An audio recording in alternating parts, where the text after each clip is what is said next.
times every day. It opens now maybe 15 or 20 times every week. If you wave to someone on the bridge, give them a wave.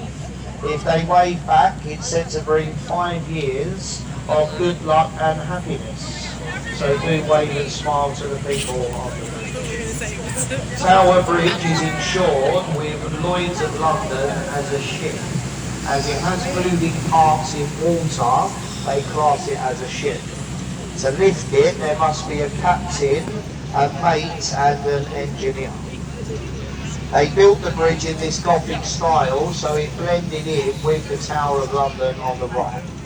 The oldest part of the tower is in the centre, where you see the 4 roofs and the flag.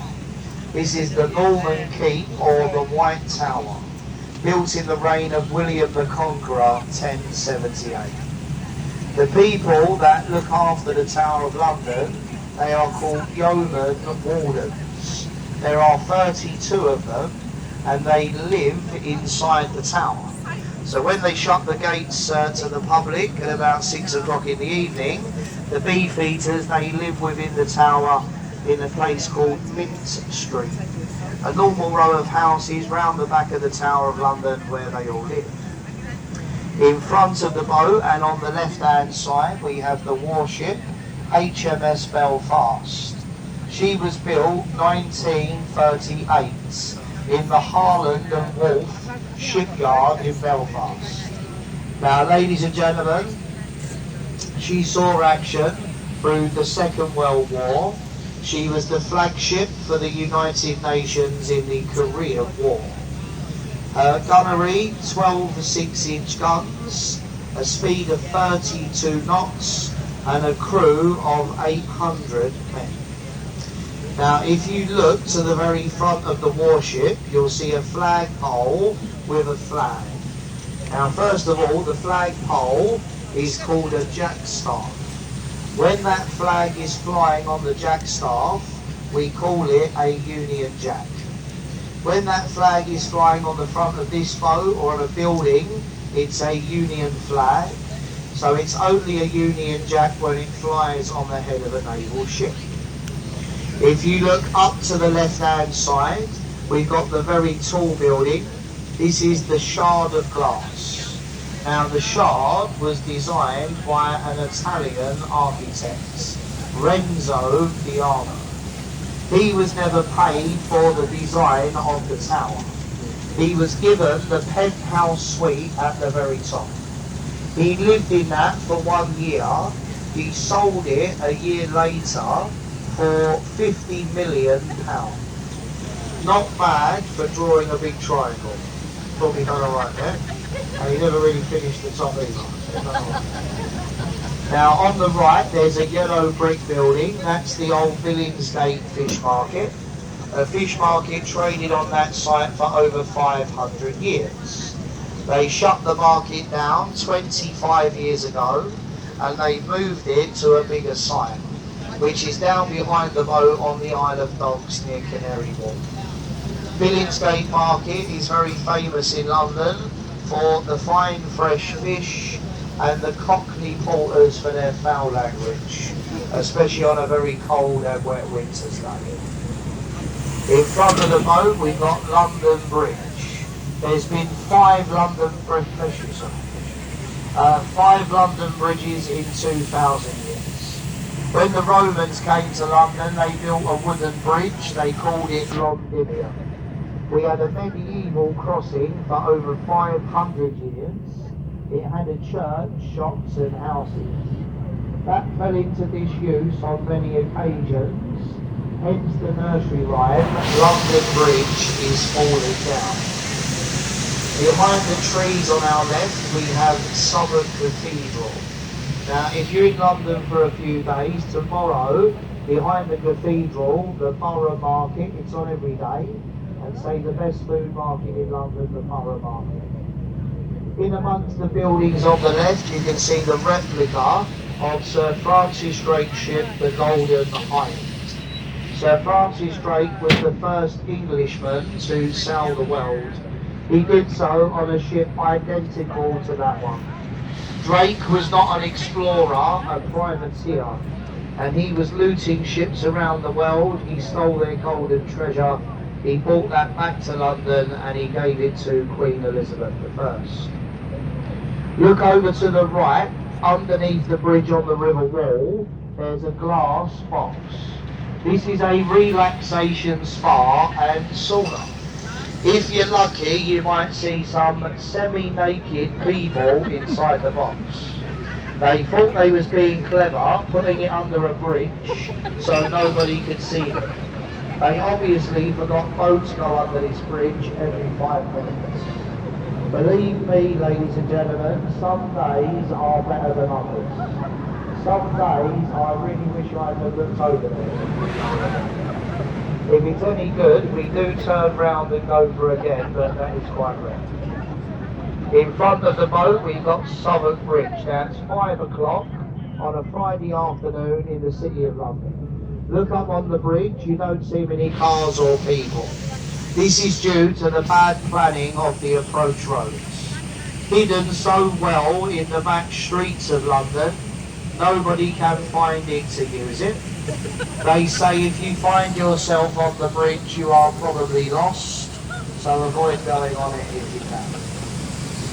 A nice building on the right, Vintners Place, belongs to the Vintners Company, the old wine merchant of London. Imported alcohol that comes into the country, before it goes onto the markets, it has to be tasted. And these people have got a terrible job. They have to sit in there drinking all day. Apparently they do voluntary overtime in the building on the right. On the left we've got the Globe Theatre of William Shakespeare. This is the only building they've allowed the timber frame and thatched roof since the Great Fire of London. Watching a Shakespearean play in the afternoon and the evening of every day, between May and the end of October. Now, years and years ago, when you went to these theatres, there wasn't a ticket office where you go and buy your ticket. On these theatres, you had about 6 doors around the theatre. Standing at every door, a man with a box. You'd go up, put your money in the box, and they'd let you in. When the play began, all them boxes were taken to a room where they counted the money. And that became known as the box office. And that's where that box office comes from. This is the Millennium Bridge, or better known as the Wibbly Wobbly Bridge.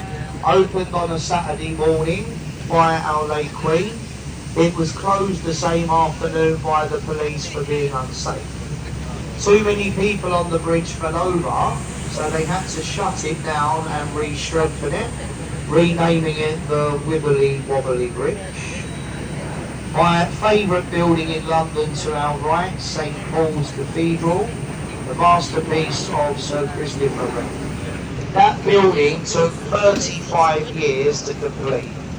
The dome on St Paul's incorporates the Whispering Gallery. It's the second largest unsupported cathedral dome in the world. Now, incorporating the Whispering Gallery, you can go to the top and view over London.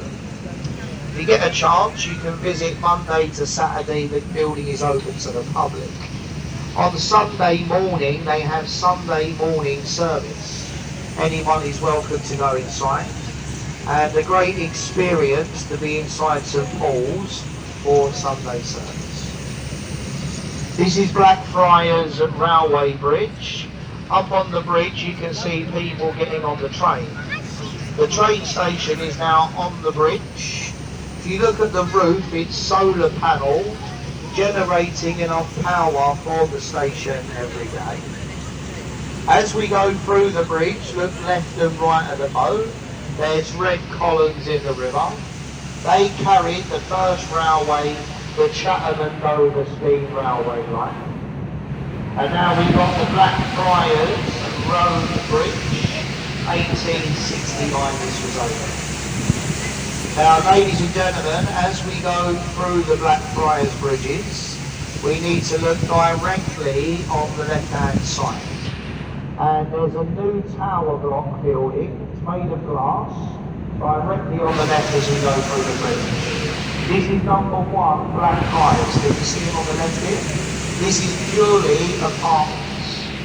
Now look at the very top of the building. The top 4 floors is 1 penthouse apartment. This sold about 6 months ago for £80 million. So an unbelievable amount of money at the top of the building. On the right of the boat, we've got a building with a green sloping roof. That's the old City of London school for boys.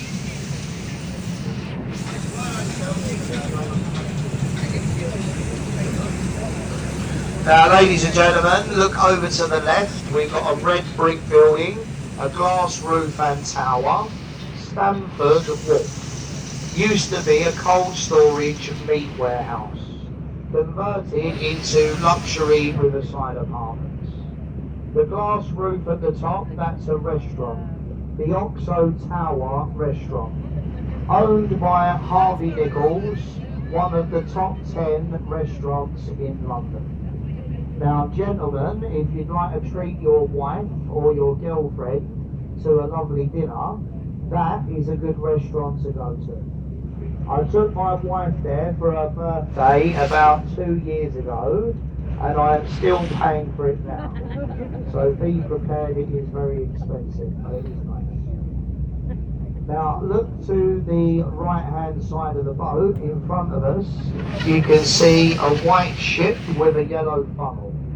Look just behind that and there's a stone archway in the river wall. That is called Temple Arch or Temple Bar, and it's the official boundary line for the City of London and the City of Westminster. The roadside entrance to the City of London, you can see the Silver Dragons, and you'll find a pair at Temple Gate on the right, Bishopsgate, Newgate, Aldgates, a pair of Silver Dragons guarding the City of London. The ship here on the right is called the Wellington, part of the New Zealand Navy years ago. And then you've got to be quick here because the tide's low. Really, this is best at high water, but you can still see it. If you look at the London Eye, you've got Waterloo Bridge and the Clock Tower. Now what you really want now is a double-decker red bus to drive onto the bridge as you take your picture. Now we'll slow down, you can't guarantee the bus is going to show up. And so when the tide's low, you've only got a limited time to get the picture before the clock goes out of view. It doesn't look like the bus is coming on time, but there is one coming from the right, but it's running late, so can't help that one. But so a nice picture, so if you ever come back on the river at high water, a nice view over Westminster. Now coming up on our right hand side, folks, we've got one of the really nice old buildings of the river, Somerset House. This building was built in 1770 for the Dukes and the Earls of Somerset. For many years the building stored a birth, death and marriage certificate. Some of you might have heard about the fire that took place here a couple of weekends ago. Look at the roof on Somerset House, where the dome is. If you follow that along, you can see the damage to the roof, where the fire burnt through the roof there. It started burning at about 11 o'clock in the morning. It was still going at 7 o'clock in the evening. 125 firefighters were called to the scene, and they did tackle the fire, putting it out. Waterloo is the bridge we're going under now. As we go through Waterloo Bridge,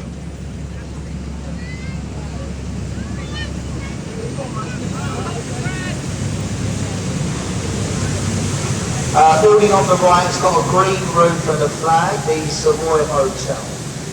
Now you've got to look at this very, very carefully, ladies and gentlemen. Look at the building up here with the clock on the front of the building. Can you see it? Now look very carefully at 12 o'clock. Now if you were to draw a straight line across the top of 12 o'clock, follow it to the left and right of the clock bit there, and then you'll see lumps of concrete. Two are looking at the clock, and then on the outer corners they're poking out on the edges there.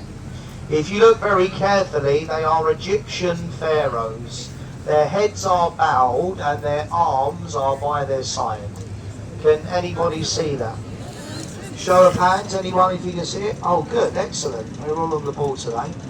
Now they were put there, they're overlooking. They are overlooking Cleopatra's Needle, which is on our right. This needle is older than London itself, and it is one of a pair. The twin column is in Central Park in New York City in America. So Cleopatra's Needle on the right. Ladies and gentlemen, the last bridge that we're going to pass under today is called Charing Cross Railway Bridge. Now we'll tell you about this in a minute. We're just letting our other boat come across in front of us here. On the left, the South Bank, the Royal Festival Hall, Queen Elizabeth Hall, Purcell Road, and say the Charing Cross Railway Bridge. Now in 2002, they built the lovely footbridges on either side of the railway. There used to be a rickety old rusty footbridge that you could walk along this side. So they took that down, they put a nice new one up. Follow the bridge over to the right and you can see the train station Charing Cross. That's the building just over here on the right hand side. Give the people on the bridge a little wave. Most people do wave back. Some people are quite miserable and they don't wave. And I do find the people that don't wave are from London. They just got me up about something as usual. So I'm from London, but I'm not miserable, so not at the moment anyway. Now, in front of us on the left, we've got the London Eye. The wheel is 450 feet tall. You've got 32 pods or carriages. You've got 25 people in each one. You have to get on and get off as the wheel is moving. At the top of that wheel, on a clear day, you can see 35 miles over London. Lots of people come on the boat and they ask me, how did they build the London Eye? What they've done is they built a big platform out in the river. So if you imagine a big platform out in the middle of the river here, they towed the London Eye up in sections, they lifted it all onto the wheel and they bolted it all together. So just for them to do that was a pretty good feat of engineering. But now obviously the wheel is laying flat on this platform and they need to lift it up. So they brought in massive cranes over the back, there were winches, all this sort of promotion to try and start lifting. So they started to lift it. About 12 hours into the lift, a couple of the wires snapped and everyone was very doubtful they would be able to lift the wheel. On the second attempt, they started lifting it up and they eventually did get it into this position. It took 72 hours to lift the wheel into that position. It's now carried over 65 billion people. A really impressive feat of engineering. Now we've come over to this side of the river. I'm trying to open up the view here for you. If you look in front of the boat, we've got the Houses of Parliament, the Palace of Westminster, the seat of the British government. Now the clock tower is known around the world as Big Ben. Big Ben is a nickname for the bell inside the tower that chimes on every hour. The real name of the clock, the great clock at Westminster. The bell inside the tower, Big Ben. Just a minute, the wife, all right? I'll call you back. So I can't ignore my wife, she won't. Some dinner when I get home. Ladies and gentlemen, let's go back to the clock, apologies. So the bell inside the tower, it's named after a man called Sir Benjamin Hall. Now his job, ladies and gentlemen, was to get the bell and lift it right to the top of the clock tower, which sounds a pretty easy job, but you've got to consider this bell weighs 13.5 tons. So they didn't have modern cranes and they've got to get it all the way to the top of the tower, which they did. They struck the bell for the first time and the bell cracked all the way down one side. So they took the bell back down. They had it recast down in Whitechapel where they first built it. They put it back on the horse and cart, back to Westminster, up the tower, hung it on the hook, They struck it again and it cracked all the way down